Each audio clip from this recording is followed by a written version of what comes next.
Hey everyone, hello friends, members of Kama Jiu-Jitsu. This is Ryan Young, and I'm sitting right near the Manoa Marketplace in Honolulu, Hawaii, and we're finishing up our affiliate and instructor training seminar. And it was actually a great event. So we normally do our seminars on a Saturday and a Sunday, 3 hours Saturday, 3 hours Sunday, so it's basically a 6-hour seminar. But this week we also added group classes in it as well. So we had four group classes in addition to the 2 seminars, and that's what made up the entire. We basically called it a camp. And what we tried to do is, and this time we had it in Hawaii, which is where we have our Hawaii affiliate. We normally have it in Texas and in California, but this time we thought let's head out to Hawaii and get to spend more time with the actual members of the Hawaii affiliate instead of just the instructor. So Professor Dave went through a lot of the self-defense that we do, and there's no way you can really cover it all in 6 hours, no matter how hard you try. However, he did go over a bunch of it, and it's the self-defense is a dying art in Gracie Jiu-Jitsu. There are schools that do it, but I think for the most part, most schools don't do it.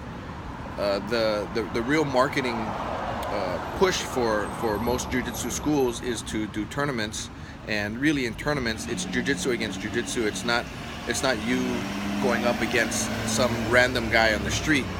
And jiu-jitsu versus jiu-jitsu is great, but it doesn't really address the pure self-defense aspect, where it would be you using your jiu-jitsu to help defend you against some random attacker.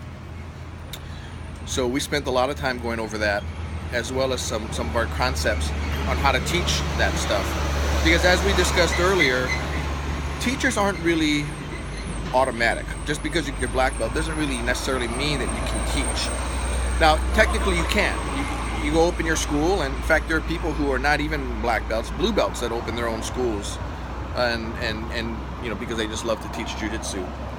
But teaching, like with anything, if you're going to be a trainer in any particular thing, whether you're a sales trainer, whether you're training for anything, any profession that you do, you need to have the people who practice it and the people who actually teach it and impart that knowledge.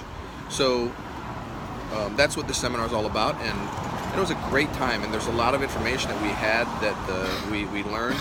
So what I did was I put together an interview with Professors Dave and Professor Fernando, and kind of go over a summary of what they think is needed to do. So anyway, in fact, they're all heading out there now.